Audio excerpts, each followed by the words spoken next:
방송에서 제공하는 부동산 정보는 투자 판단에 대한 조언입니다. 방송에서 제공하는 부동산 물건의 가치, 가격 상승 및 가격 하락에 대해서는 방송사에서 보장하지 않습니다.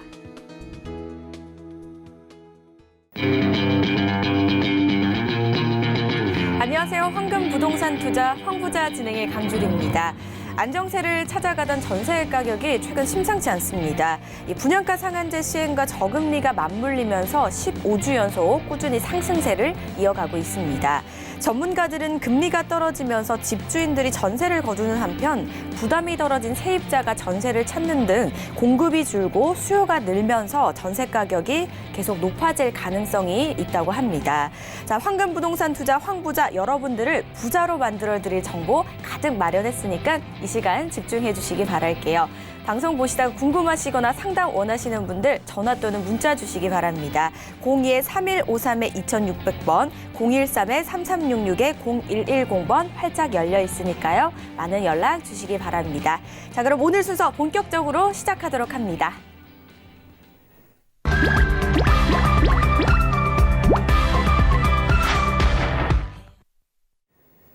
먼저 오늘 함께 하실 분 바로 만나보셔야겠죠? 황즈인베스트의 황진현 대표 자리하셨습니다. 안녕하세요. 네, 안녕하세요.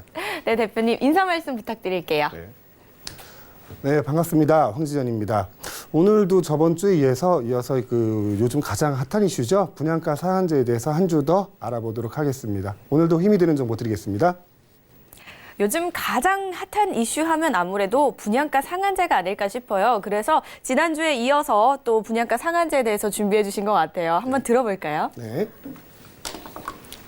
자, 2주 연속 분양가 상한제에 대해서 한번 알아보고 있습니다. 근데 저번 주까지는 제가 저번 주 강의할 때까지는 확정된 내용이 아니었지만 지금 이 방송이 나갈 때쯤 이제 확정이 된 거죠. 29일, 10월 29일 날짜로 시행 공포가 됐습니다. 그 내용에 대해서 다시 한번 알아보겠습니다. 자, 첫 번째 제목은요. 자, 분양가 상한제 시행 첫 타깃 단지는 아까 말씀드렸다시피 10월 29일 날짜로 이제 공포 시행이 되기 때문에 10월 29일 이후에 일반 분양이 진행되는 곳은 투기 과열지구 내에서는 이제 분양가 상한제로 적용 지정이 될 수 있고요. 그 이후에 관리처분 계획인가를 신청하는 그런 그 재건축이나 재개발 단지들도 이 적용 기준에 적용 그 지역으로 선정될 수 있습니다. 그 내용을 보면요. 먼저 이제 주택법 시행령 개정안이 공포가 됩니다. 자, 어떤 식으로 바뀌는지 한번 볼게요. 자, 개정된 민간 택지 분양가 상한제 적용 요건입니다.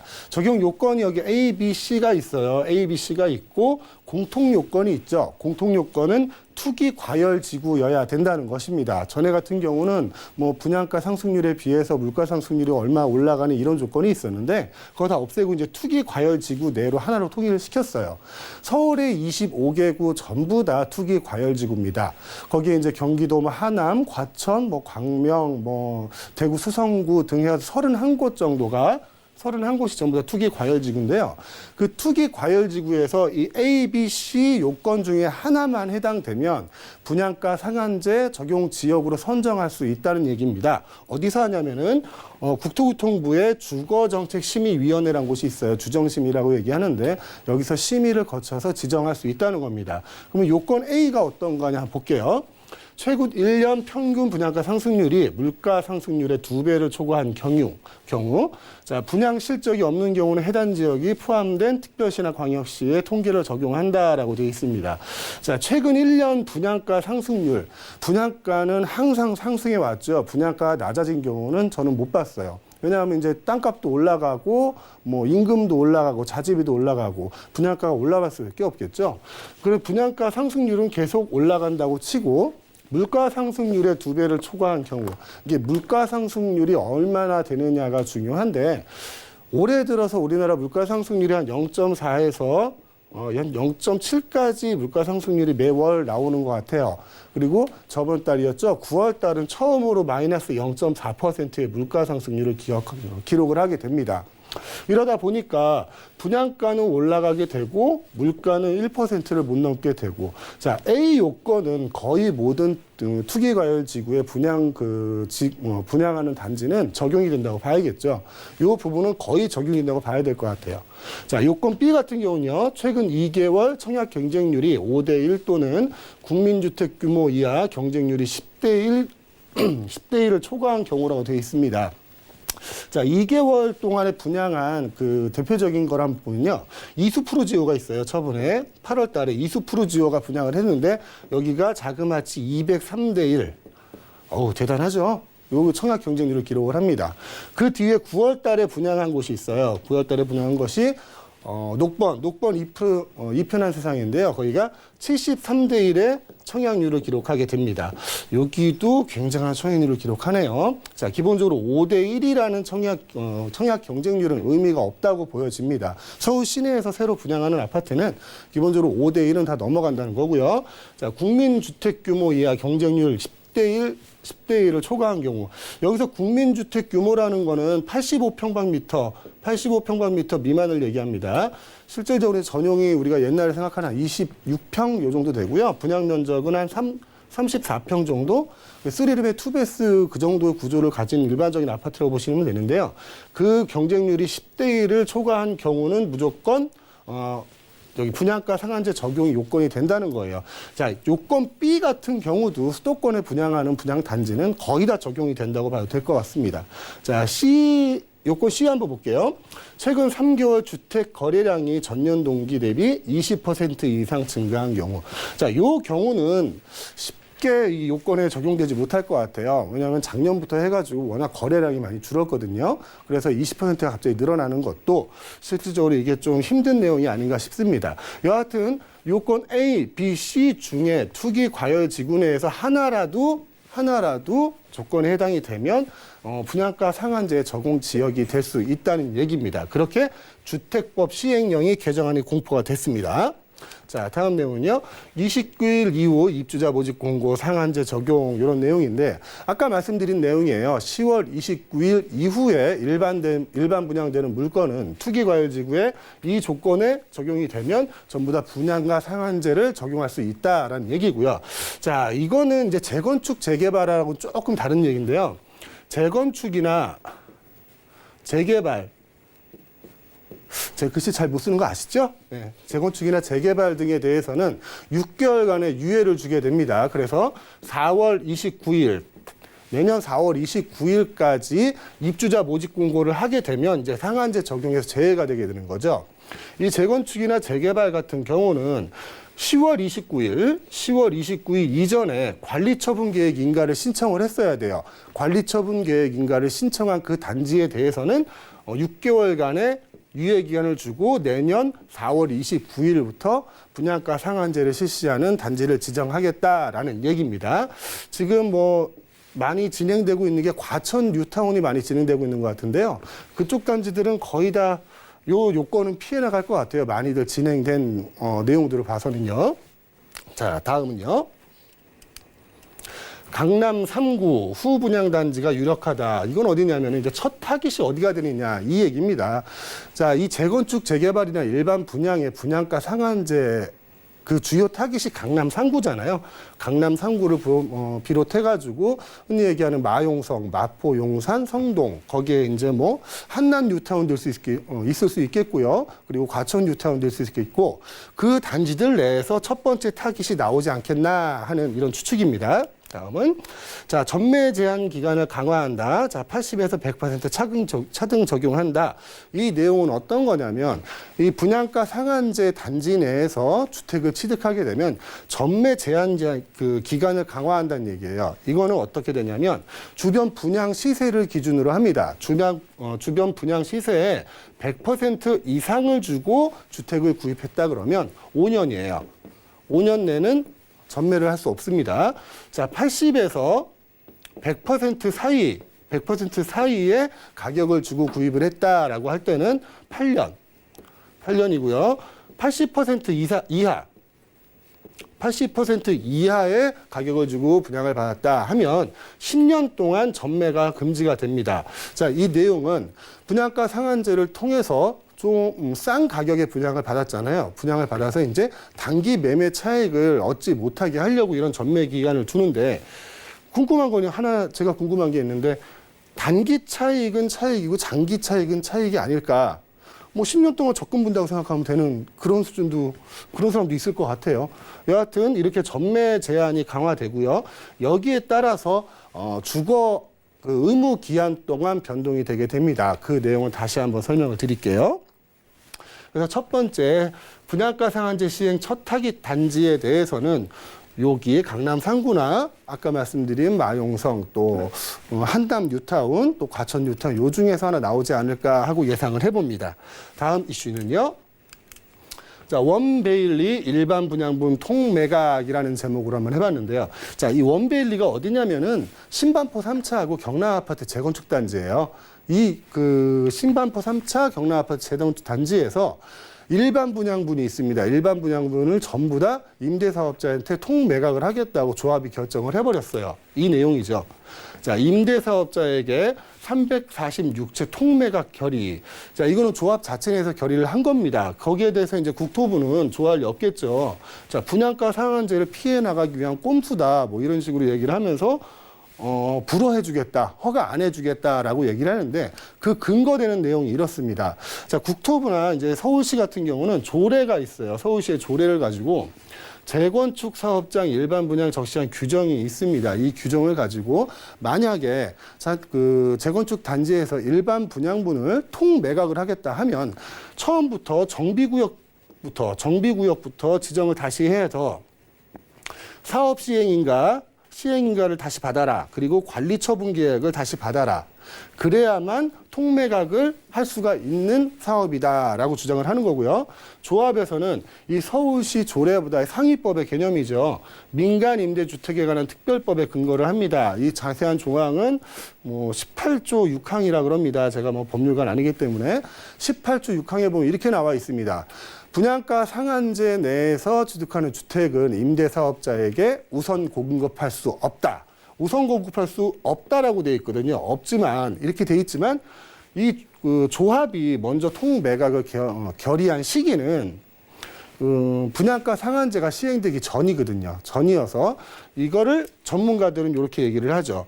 법적 규정이 없이 통매각이 이론상은 가능하다. 이론상은 가능합니다. 법 규정으로 특별히 막을 근거는 없어요. 하지만 정부에서는 아까 조례 등의 이런 행정 절차를 가지고 통매각을 반대를 하겠죠. 처음부터 뭐 정비구역이나 사업 시행 인가나 관리처분 계획들을 다시 진행을 해라. 이래가지고 행정 절차 기간을 굉장히 넓게 가져가는 거죠. 몇 년이 걸릴지 몰라요. 그 기간 동안에 이제 규제되는 정책을 만들 것이다. 뭐 이런 조건이 되겠죠. 어떤 조건에서는 통매각이 안 된다.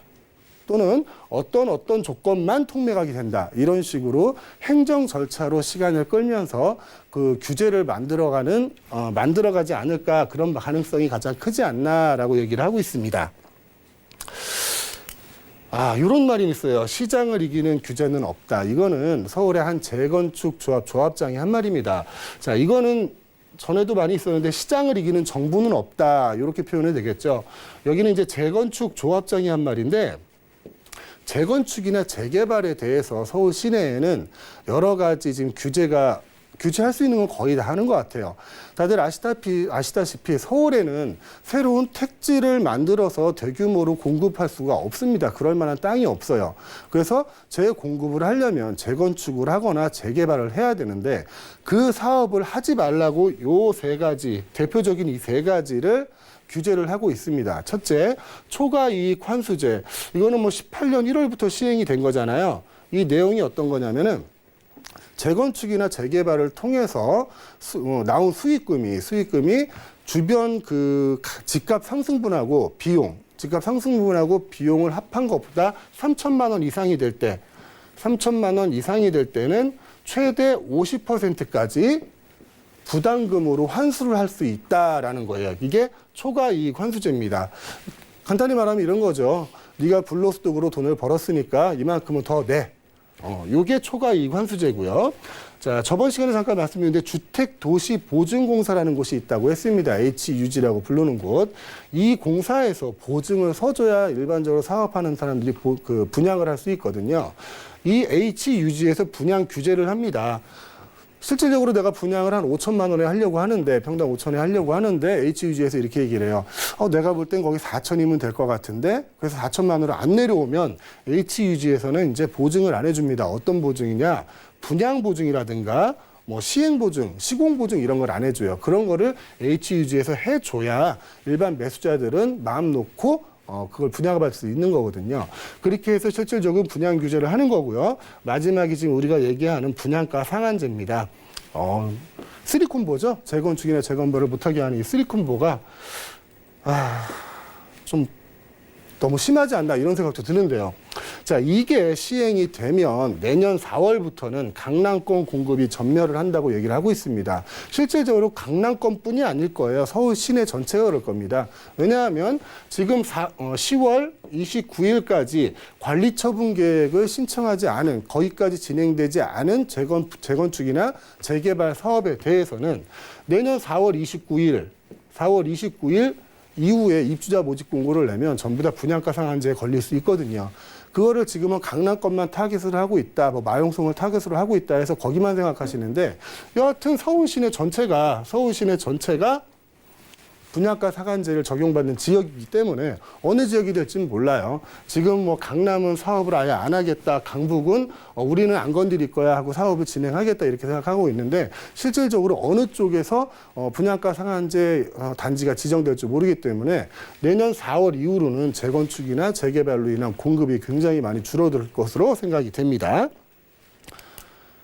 이런 정책들로 인해서 공급은 계속 줄어들 것이라고 이게 시그널을 계속 보내고 있죠. 이 시그널은 정부에서 보내고 있는 거거든요.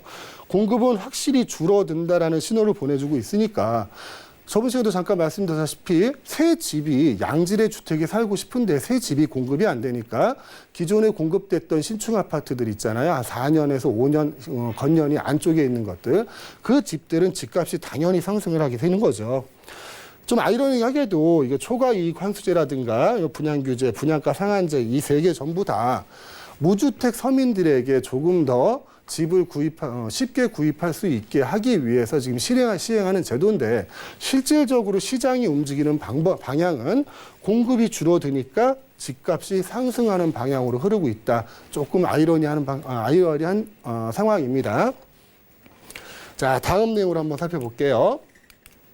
분양가 상한제 적용주택 구입하며 5년 거주 의무 생기나, 아까 말씀드렸던 내용에 좀 이어지는 내용인데요. 분양가 상한제를 적용하면 전매 제한이 있다고 말씀드렸잖아요. 5년부터 10년까지 전매 제한이 있고, 거기에 이제 거주 의무제가 생기게 됩니다. 그게 지금 국회에 계류 중인데, 자, 주택법 연내 통과하는 방침으로 국토부는 추진하고 있어요. 그 내용을 한번 살펴보겠습니다. 지금 국회 계류 중인 주택법 개정안이에요. 분양가 상한제 적용 지역, 주택 매입 시 거주 의무 기간 부여. 근데 이게 없었던 내용은 아니에요. 원래 3년이 있었습니다. 3년이 있었는데 이거를 5년으로 늘리겠다는 개정안이에요. 개정안이고, 실질적으로 분양가 상한제는 그 시행령만 바뀌면 바로 그 시행이 되는 거였거든요. 기존에 법안이 있어서. 하지만 이 의무기간, 거주 의무기간에 대해서는 법령을 새로 만들어야 되기 때문에 지금 국회를 통과해도 바로 적용되는 내용은 아닙니다. 여하튼 의무기간이 5년으로 늘어날 것으로 예상이 되고요. 다음 내용은 재개발 임대주택 공공인수 법안도 검토하고 있다. 이게 이 내용이에요. 도시 및 주거 환경 정비법 개정안입니다. 이것도 국회 계류 중인데요. 재개발, 재건축 사업으로 건설된 임대주택은 LH 등 공공인수로 의무화한다. 자, 이거 보시면 재건축이나 재개발이 어느 정도 규모가 넘어가게 되면은 의무적으로 임대주택을 지어야 돼요. 그 임대주택을 지어서 운영하는 관리 방안을 민간이 아닌 공공기업에서 갖겠다는 거죠. 공공기업에서 무조건 갖겠다는 겁니다. 이게 지금 대표적인 예가 아마 한남 뉴타운이에요. 한남 뉴타운에 그 임대주택을 지금 LH에서 전부 다 인수하겠다라고 얘기하고 있습니다. 거의 모든 임대주택을 공공기관이 소유를 하겠다는 거죠. 실질적으로 민간이 할 수 있는 일은 별로 없어진다는 얘기입니다. 자, 이 내용을 한번 살펴봤고요. 마지막으로 한번 살펴볼게. 부동산 규제의 딜레마, 강남 3구 누르자 튀어오르는 비강남 상승. 이거는 뭐 예상됐던 얘기입니다. 서울 25개 구 중 송파구보다 변동률이 낮은 곳은 한 곳에 불과합니다. 자료를 보면 이렇게 돼 있어요. 강남 3구는 요만큼 올랐고요. 강남 3구의 부동산 가격을 잡으려고 진짜 한 2년 반 동안 열심히 규제를 했는데 여하튼 올랐습니다. 비강남권도 다 올랐어요. 다 오르고요. 실질적으로 보면 양천구, 목동 7단지 같은 경우는 1년 사이 실거래가가 50% 정도를 상승하는 효과를 가져오게 됩니다. 강남구를 규제를 하자고, 서울 집값의 그 올라가는 폭을 규제를 하자고 2년 반 동안 여러 가지 부동산 규제책이 나왔습니다. 처음에 수요를 규제를 했고요. 다주택자를 규제를 했죠. 대출이나 세금 등으로. 또다시 이제 분양가 상한제나 뭐 분양 보증에 대한 내용으로 공급을 규제를 합니다. 하지만 규제를 한다고 해서 가격이 떨어지지 않았거든요. 실질적으로 다 올랐잖아요. 다 올랐고 강남 3구뿐만이 아니라 그 주변으로도 많이 올랐습니다. 지금 서울만 보고 얘기하고 있는데요. 이 주변으로 뭐 과천, 광명, 여러 경기권들, 화성, 김포, 부천, 뭐 인천 등등 거기도 가격들이 다 많이 올랐습니다. 그래서 제가 마무리로 말씀드리고 싶은 내용은 굳이 여기만 보지 마시고요. 여기 외에도 투자할 곳이 많이 있습니다. 지금 현금이 많이 남아 도는 시대잖아요. 마이너스 금리 시대고 또 조금 있으면은 토지 보상금이 엄청 풀려가지고 유동성이 굉장히 많이 확보되는 시기거든요. 그러니까 굳이 규제하는 이쪽만 보지 마시고 옆쪽으로도 많은 투자처가 있으니까 저희 황 부자도 보시고 세미나도 많이 오셔서 좋은 정보들 많이 받아가시기 바라겠습니다. 네, 일단 10월 29일 이후 분양이 되는 건 상한제가 적용이 된다라고 말씀을 하시면서 분양가 상한제 여러 가지 요건과 그 외 관련 법안 또 지역별 상승률까지 저희가 한번 짚어봤습니다. 꼼꼼하게 참고해 보시기 바라겠습니다. 자, 보시다가 궁금하신 점은요. 언제든지 전화 또는 문자 주시기 바랍니다. 02-3153-2600번, 013-3366-0110번으로 많은 연락 주시기 바라겠습니다. 저 이번엔 사연 만나볼게요. 화면을 통해 바로 만나보시죠. 안녕하세요. 제가 6년 전에 운정에 아파트를 구매했었습니다. 지금은 호가가 6억 원 정도 하는 것 같은데요. 이 아파트를 팔려면 2년 거주가 의무 사항인지 궁금하고 또 이번엔 한강 신도시의 아파트를 구매해서 입주를 하게 되는데 그러면 1가구 2주택이 되잖아요. 그렇게 되면 세금이 엄청 나온다고 주변에서 겁을 줬습니다. 이런 경우 어떤 세금들이 나오게 되나요? 라고 남겨주셨습니다.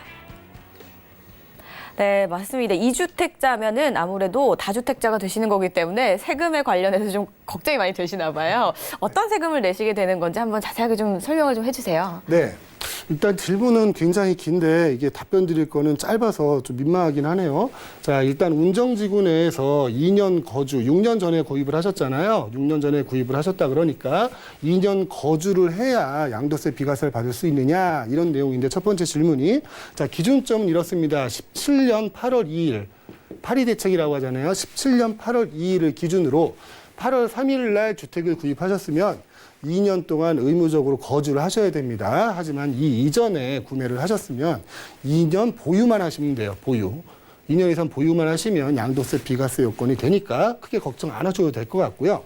또 한강 신도시에 지금 새 주택을 구입을 하셨다고 말씀을 하셨습니다. 그러면 1가구 2주택이 되면 어떤 세금이 더 나오느냐. 더 나오는 거 없어요. 겁먹지 마십시오. 똑같이 취득세, 등록세 나갈 것이고요. 그다음엔 재산세가 나옵니다. 재산세는 각 물건별로 나오는 거기 때문에 1가구 2주택이라 해서 중과되는 내용은 없어요. 다만 이제 종합부동산세가 걱정이 되실 텐데 가격대를 보면 뭐 한 분에게 한 명에게 9억까지는 비과세 혜택을 주고 있거든요.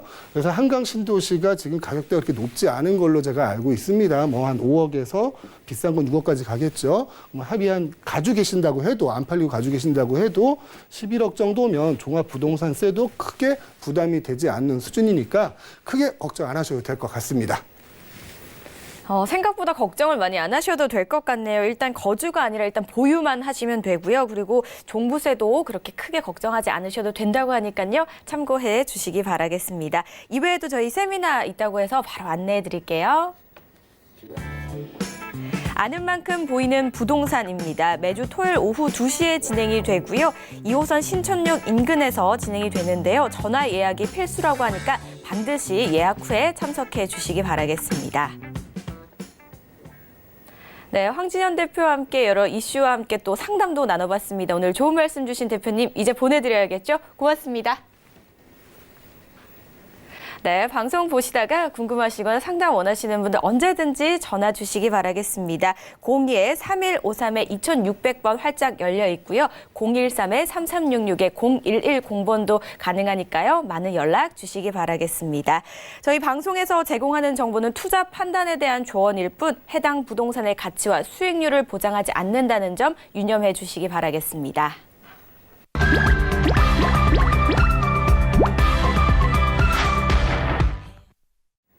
여러분은 지금 황금부동산 투자 황부자와 함께하고 계십니다. 저희 본격적인 지역 분석하기 전에 전문가부터 만나봐야겠죠? 황스인베스트의 박세준 팀장 자리하셨습니다. 안녕하세요, 팀장님. 네, 황스인베스트의 박세준입니다. 오늘 이 소개를 해드릴 지역이 바로 은평구와 이 금천구인데요. 잠시 후에 자세한 내용으로 한번 만나보도록 하겠습니다. 오늘도 두 지역이 준비되어 있다고 합니다. 그중에서 먼저 만나볼 지역 화면을 통해 바로 만나보시죠. 서울시 은평구 연신내입니다. 연신내역 3호선과 6호선, 부산역 6호선의 트리플 역세권이고요. 3룸 다세대 주택입니다. 전용 면적 약 35에서 40제곱미터, 시세는요 3억 1,500만 원에서 3억 3천만 원으로 예상합니다. 첫 번째 지역 은평구 연신내로 와봤습니다. 자, 3호선과 6호선 두 개의 노선이기도 하고요. 그리고 3개의 역이 있는 트리플 역세권입니다. 자, 일단 여기에 추천해 주시는 이유부터 한번 저희 들어보도록 하겠습니다. 네, 오늘 소개해드릴 곳이 바로 은평구 연신내인데요. 개요에 대해서 좀 먼저 알아보자면 제가 조사를 해온 바로 이 위치가 3호선, 6호선, 연신내역, 거기다 이 구산역이죠. 여기까지 도보로 5분 거리인 트리플 역세권의 위치를 한번 조사를 해보았습니다. 유형은 다세대 주택 3룸을 한번 알아보았고요. 면적은 주택 평균 약 37제곱미터, 분양 면적 60제곱미터 미만인 59.54제곱미터입니다. 시세는 현재 약 3억 1,500만 원에서 3억 3천만 원 정도 하고 있고요. 이곳의 추천 포인트를 바로 좀 짚어보자면 첫 번째로는 GTX A 노선으로 인한 프리미엄 및 지가 상승이고요. 두 번째로는 신분당선 서북부 연장선이 재추진에 있다라는 것입니다. 세 번째로는 DMC, 마포, 여의도, 이 서울 쪽의 이 직주 근접성이 굉장히 좋다라는 것이고 반대로 일산과 파주 역시 굉장히 직주 근접성이 우수한 곳이다라고 설명을 드릴 수가 있겠고요. 네 번째로는 교통과 학군, 로데오 거리, 병원 등 생활 인프라가 굉장히 강점인 곳입니다. 연신내는 현재 은평구에서 많은 지하철역들이 있지만 이 연신내 같은 경우가 가장 이 교통과 학군, 병원 등 생활 인프라가 굉장히 강점인 곳인데요. 이 강점인 인프라가 있는 곳은 잠시 후에 입지 분석을 통해 만나보도록 하겠습니다. 저평가가 되어 있는 지역이기도 하고요. 그리고 업무 접근성이 굉장히 훌륭한 연신내입니다. 이외에도 다양한 교통 호재들까지 기다리고 있다고 해서 참 미래가 굉장히 기대되는 지역이기도 한데 저희 호재 알아보기 이전에 먼저 입지 분석부터 해보도록 하겠습니다. 네, 보시는 바와 같이 이 은평구 연신내의 입지 분석을 한번 이 지도로 만나보시면 좋을 것 같은데요. 보시는 바와 같이 이 연신내역에서 반경 1km 안에 어떤 것들이 있는지 좀 알아보았습니다. 바로 첫 번째로는 금융 인프라입니다. 회사마다 다른 이 은행사가 굉장히 많다라는 점이 있고요. 두 번째로는 메디컬 인프라. 물론 연신내역 주변으로는 대형 종합병원은 없지만 이렇게 진료 과목이 굉장히 다양한 메디컬 인프라가 있다라는 것이고 또 하나는 이 시민들의 여가를 좀 책임질 수 있고 시민들의 여가를 좀 즐길 수 있는 곳이 바로 이 영화관과 근린공원 역시 근교에 있다라는 것을 알 수가 있겠고요. 주민센터 같은 관공서라든지 우체국, 세무사 등도 굉장히 잘 형성이 되어 있다라는 것을 아실 수가 있겠습니다. 중앙시장인 재래시장 역시 굉장히 근처에 있기 때문에 생활에 필요한 장을 보실 때 굉장히 편리하다는 것을 알 수가 있겠고요. 거기다 대형 할인마트와 백화점 같은 경우는 사실 자차 11분 거리에 있습니다. 뭐 백화점 같은 경우는 불광역에 있고 이 대형 할인마트는 역촌역 바로 앞에 있지만 사실 멀다고 생각하지는 않고 생활에 이 장을 보시거나 쇼핑을 하실 때 거의 대부분 자차를 이용하시기 때문에 사실 굉장히 가까운 거리다라는 것을 좀 아실 수가 있겠고요. 거기다 이 대형 쇼핑몰이죠. 바로 스타필드가 고양시에 있는데 현재 이 연신내에서 고양시까지 뭐 자동차를 이용해서 가시게 되면 한 15분에서 20분 굉장히 가까운 거리에 있다라는 것을 아실 수가 있겠고요. 그 내용은 바로 이 고양시가 가깝다라는 내용으로 좀 확인을 해보실 수가 있겠는데 고양시에는 현재 이 테크노밸리라든지 많은 분들의 직장 역시 잡고 있기 때문에 이 고양시로 갈 수 있는 교통편 역시 굉장히 잘 형성이 되어 있는 곳이다라고 설명을 드릴 수가 있겠습니다. 현재 이 서울경제TV의 황부자 같은 경우는 황부자 채널 같은 경우는 현재 이 부동산 투자를 하는데 도움이 되시는 방송이기 때문에 제일 중요한 이 부동산 투자의 입지 분석은 어떤지 좀 알아보자면 부동산 투자의 입지는 어디 쪽으로 하시는 게 좋을지 좀 보자면 바로 이 연신내역 1km 반경 안쪽에서 이 로데오 거리가 있습니다. 바로 로데오 거리는 사실 좀 이렇게 소음이 좀 심하고 소소한 쇼핑을 할 수 있고 유동이 사람의 유동이 많은 곳이기 때문에 이 로데오 거리를 좀 지난 한 700m에서 800m 반경 내에 3룸이나 투룸 정도를 알아보시면 굉장히 좋을 것 같습니다. 네, 자, 3호선과 6호선 그리고 트리플 역세권을 자랑하는 연신내 입지를 한번 분석을 해봤는데요. 앞서서 이 추천 포인트 설명을 해주실 때 굉장히 많은 호재들이 있었거든요. 아주 뜨거운 이슈죠. GTX와 신분당선 연장선까지 설명을 해주셨습니다. 이외에 다양한 호재들 자세하게 설명해 주시죠. 네, 첫 번째 호재로는 많은 분들의 관심이 있는 바로 GTX A 노선입니다. 현재 이 GTX A 노선 같은 경우는 2024년 완공 목표를 예정을 하고 있고요. 이 A 노선의 총 사업비는 현재 2조 9,017억 원이 들어가는 굉장히 큰 개발 호재입니다. GTX A 노선 같은 경우가 만약에 신설이 돼서 완공이 되게 되면 그 주변 재정비 사업을 진행을 한다라는 것인데요. 연신내 주변으로 부동산 투자를 하시게 되면 그 주변 자체가 재정비가 된다라는 큰 개발 호재가 동시에 진행을 한다라는 것입니다. 추가적으로 전 구간 1일 100회 이상 운행 계획이 확정이 되어 있다라는 내용이 있는데 앞전에 처음에 계획을 할 때는 1회 60회밖에 지나지 않는다라고 발표를 했었습니다. 하지만 현재는 1일 100회 이상 운행을 계획을 확정을 했다라는 내용이고요.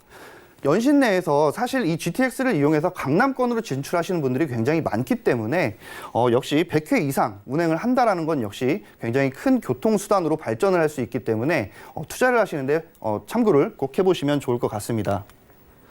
두 번째로는 신분당선 서북부 연장선입니다. 이 삼송역에서 용산역까지 18.5km 구간의 사업비 약 1조 6천억 원이 들어가는 굉장히 큰 개발 사업인데요.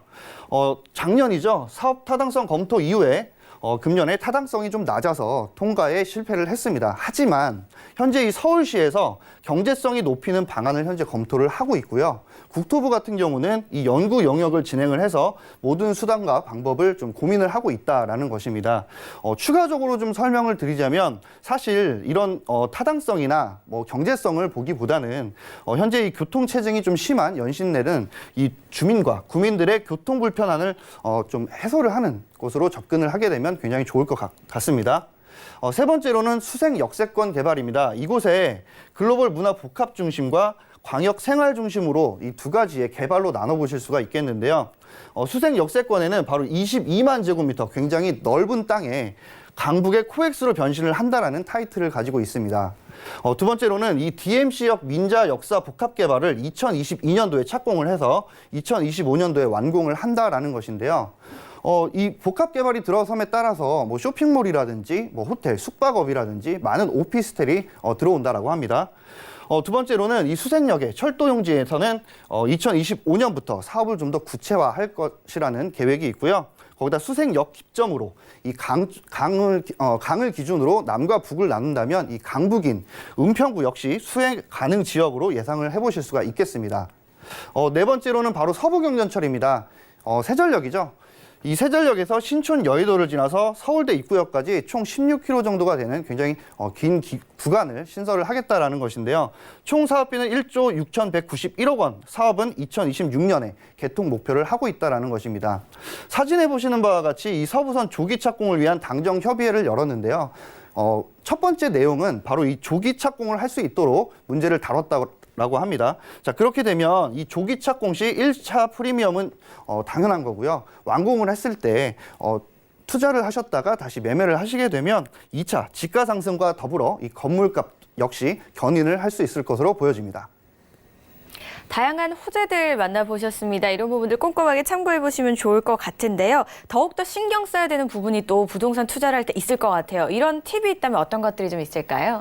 네, 바로 이 은평구 연신내를 투자를 하시면서 여러 가지 체크를 좀 해보시면 좋을 것 같은데요. 첫 번째로는 이 유명 지역보다 유망 지역의 투자 지역으로 좀 선정을 해보셨으면 좋겠습니다. 바로 저평가 지역이기 때문인데요. 현재 이 연신내 같은 경우는 이 저평가 지역으로 되어 있지만 교통의 개발 호재가 정말 어마어마한 곳입니다.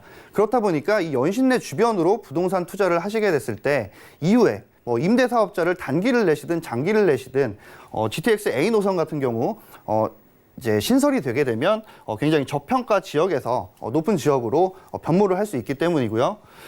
두 번째로는 이 GTX 노선과 최대한 가까운 곳으로 투자 지역을 설정을 꼭 해보시길 바라겠습니다.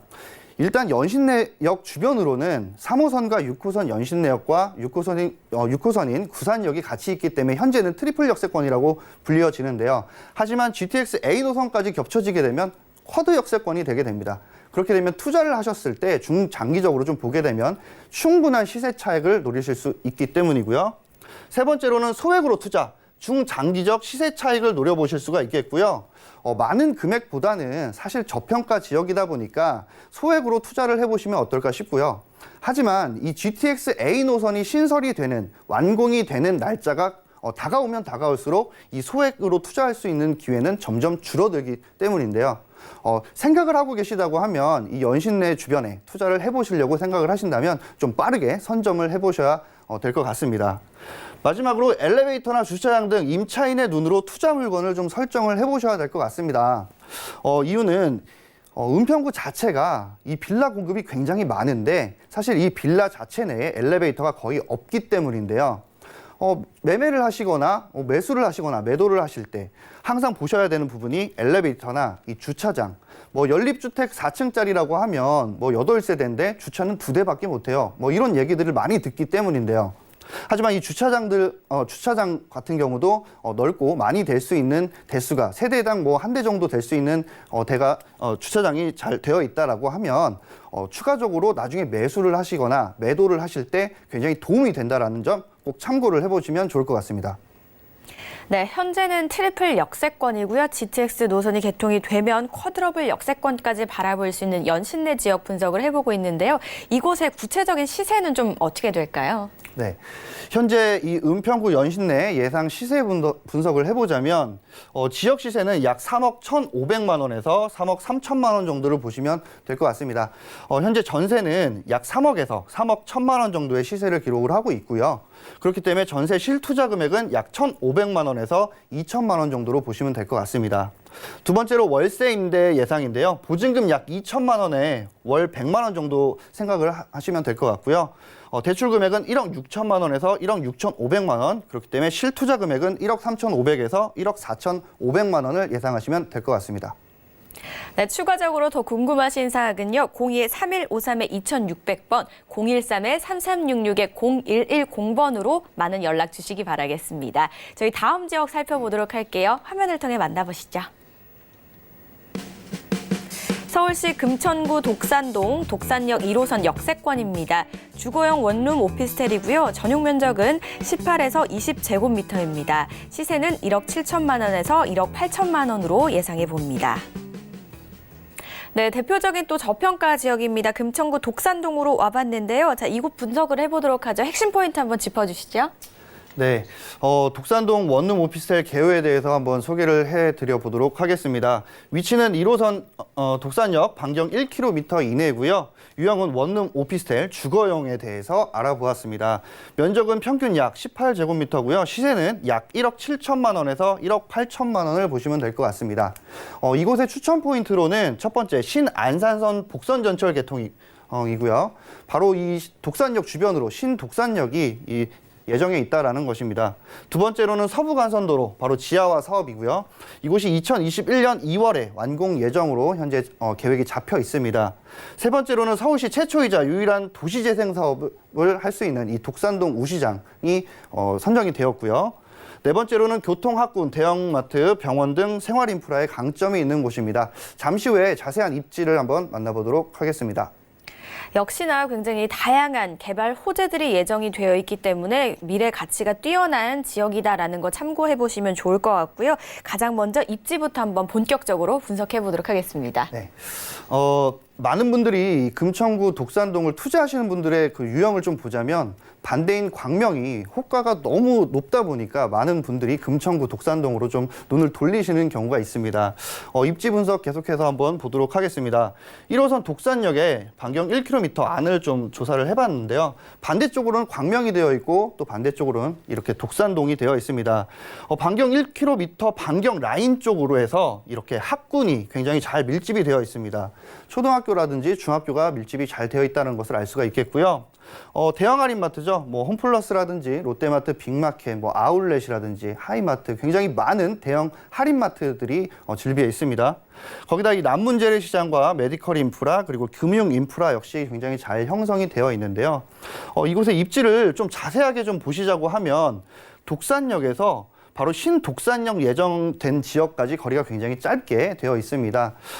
부동산 투자를 하시는 입지를 좀 고르시자면 바로 이 신독산역 예정되어 있는 곳으로 반경 한 300m 안쪽으로 해서 투자를 해보시면 어떨까 싶고요.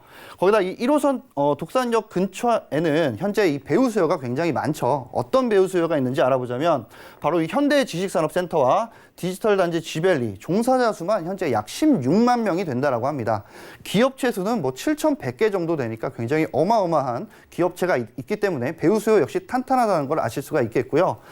더불어 앞으로 좀 미래에 대한 계획 자체를 좀 말씀을 드리자면 현재 이 삼성물류 현재 있는 회사 자체의 부지에다가 뭐 1조억 원이 이상이 되는 굉장히 큰 돈을 투자를 해서 앞으로 이 종사자 수를 16만 명에서 25만 명까지 늘린다라는 계획이 있는 독산동의 입지 분석이었습니다. 네, 1호선 독산역 역세권인데요. 그 주변에 바로 신독산역이 들어오기 때문에 뭐 더블 역세권 노려보실 수 있을 것 같습니다. 이렇게 자세한 입지 좀 분석을 해봤고요. 아까 조금 전에 살짝 언급을 했습니다. 굉장히 많은 호재들이 기다리고 있고 저평가가 된 지역이다라고 했는데요. 그에 받쳐줄 호재들 어떤 것들이 좀 있을까요? 네, 현재 금천구 독산동 역시 교통에 대한 호재가 굉장히 많이 기다리고 있다라고 좀 설명을 드릴 수가 있겠고요. 신안산선이죠. 기존의 10호선이었다 명칭이 신안산선으로 바뀌었습니다. 바로 안산에서 여의도까지 가게 되는 신설 노선도인데요. 바로 첫 번째로는 신안산선 현재 8월 말에 착공을 했고요. 2024년 말 개통 목표를 하고 있습니다. 얼마 안 남았기 때문에 현재 2019년부터 투자를 하시게 되면 단기 사업자를 내시게 되면 그 이후에 매도를 했을 때 굉장히 지가 자체도 높아지고 건물 자체도 높은 금액에 잘 받으실 수 있을 것이라고 예상이 되어지고요. 한양대에서 여의도까지 현재 지하철 100분에서 25분으로 단축이 될 것 같고요. 원시선 여의도까지 지하철 69분에서 36분으로 단축이 될 것 같습니다. 44.7km 정거장에 15개의 구간이 생긴다라는 것이고 이곳의 총 사업비만 3조 3,465억 굉장히 큰 금액이 들어가는 큰 대형 개발 호재입니다. 경기 서남부 바로 안산 쪽에서 서울 도심 접근성의 개선을 위한 건데요. 독산동 역시 신독산역이 생기기 때문에 굉장히 큰 호재가 있기 때문에 투자를 하시는데 꼭 참고를 해보시면 좋을 것 같고요. 지하 40m 이하의 대심도를 이용을 하고요. 최대 110km로 운행을 하기 때문에 굉장히 빠르게 진출입이 가능할 것으로 보여집니다. 두 번째로는 서부간선도로 지하화 사업입니다. 보시는 사진을 보시는 것과 같이 현재 굉장히 교통체증이 심한 구간입니다. 현재 이곳에서 지하화 사업으로 통해서 도로가 넓어지고 지하화로 가게 되면은 굉장히 빠르게 금천구에서 영등포구죠. 성산대교 남단까지 왕복 4차선 총 8차선에 이 10.33km 길이의 도로가 생긴다라는 것이고요. 거기다 이 안양천 바로 옆에 있는 것이죠. 안양천 수변공원 조성 및 녹지 개선은 뭐 당연한 거고요. 거기다 간선버스라든지 순환버스 도입이 되어서 이 금천구에서 성산대교 남단까지 현재 약 30분이 걸린다라고 하면 약 10분대로 굉장히 빠르게 진출입이 가능할 것으로 보여집니다. 이곳의 실질적인 진입로를 사실 이용할 수 있는 곳은 금천구와 이 광명 쪽인데요. 사실 서울 금천구의 교통체증이 심하고 원활해지기 때문에 이 금천구 지역의 가장 큰 수혜지다라고 좀 설명을 드릴 수가 있겠습니다. 다음은 이 독산동 우시장의 도시재생 사업입니다. 바로 이 도시재생 사업이 올해 4월 정부에서 이 22곳의 도시재생 뉴딜 사업지로 선정을 하게 되었는데요. 2023년까지 1조 4천억 원을 굉장히 큰 금액을 투자를 할 것이다라고 예고를 했었습니다. 2017년 파리 부동산 대책에서 이 투기 지역은 사실 도시재생 뉴딜 사업지는 선정해서 제외를 하겠다라고 했었는데 그중에서 이 독산동만큼은 서울시 최초의 유일한 도시재생 뉴딜 사업지로 선정이 되었다라는 것이 제일 큰 호재라고 좀 설명을 드릴 수가 있겠습니다. 독산동 도시재생 뉴딜 사업은 2022년까지 진행이 되고요. 많은 이 부처 기관들이나 벤처부라든지 문체부, 금천구청이라든지 공공기관, SH공사에서 이 지원하는 것들이 총 15개의 사업으로 굉장히 많은 사업이 진행될 예정에 있습니다. 네, 다양한 교통 호재들로 인해서 아무래도 접근성이 굉장히 크게 향상이 될 것 같은 금천구입니다. 자, 이번에는요, 마지막 정보입니다. 이 오피스텔 추천해 주셨는데요. 시세하고 향후 전략 어떻게 좀 보고 계실까요? 네, 투자를 하실 때 체크 포인트 당연히 짚어보셔야 되겠고요. 첫 번째로는 상대적으로 원룸의 실투자 금액을 최소화할 수 있는 곳으로 좀 선정을 하셔야 될 것 같습니다. 이유는 저평가 지역이기도 하지만 1호선이 독산역 주변으로 굉장히 높게 형성이 되어 있기 때문에 신설역인 원룸 특성상 기존 역보다 신설역 주변으로 좀 선정을 해보셨으면 좋을 것 같고요. 원룸 중에서 주차장 비율이 가장 높은 곳으로 선정을 꼭 해보시길 바라겠습니다. 독산역 주변으로 원룸 같은 경우에 주차 비율이 30%에서 40%밖에 되지 않는다라고 하는데요. 이왕 투자를 하실 거라면 그보다 높은 비중의 주차장을 좀 자랑할 수 있는 곳을 투자 물건지로 선정을 해보시면 좋을 것 같겠고요. 네 번째로 엘리베이터라든지 풍부한 옵션은 물론이지만 이 건물 내에 그린 시설이죠.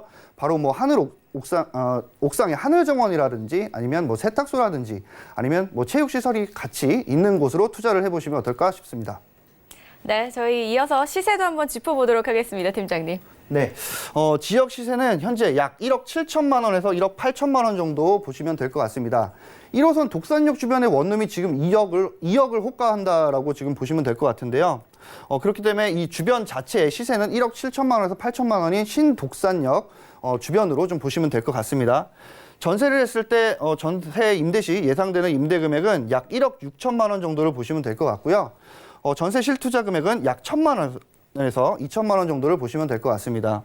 월세 임대 시 예상 보증금은 1천만 원에서 월 55만 원에서 60만 원 정도를 보시면 될 것 같고요. 예상 대출 금액 1억 2천만 원에서 1억 2,500만 원 정도가 나오기 때문에 실투자 금액은 4천만 원에서 4,500만 원 정도를 보시면 될 것 같습니다. 네, 금천구 독산동까지 분석을 해봤습니다. 좋은 말씀 주신 박세준 팀장님 고맙습니다. 저희 오늘 연신내와 금천구를 좀 분석을 해봤습니다. 더 궁금하신 사항은요. 02-3153-2600번, 013-3366-0110번으로 많은 연락 주시기 바라겠습니다. 오늘 살펴본 지역 정보 다시 한번 만나보시죠.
방송에서 제공하는 정보는 투자 판단에 대한 조언일 뿐 해당 부동산의 가치와 수익률을 보장하지 않는다는 점 기억해 주시기 바라겠습니다. 저희가 준비한 소식은 여기까지입니다. 시청해주신 여러분 고맙습니다.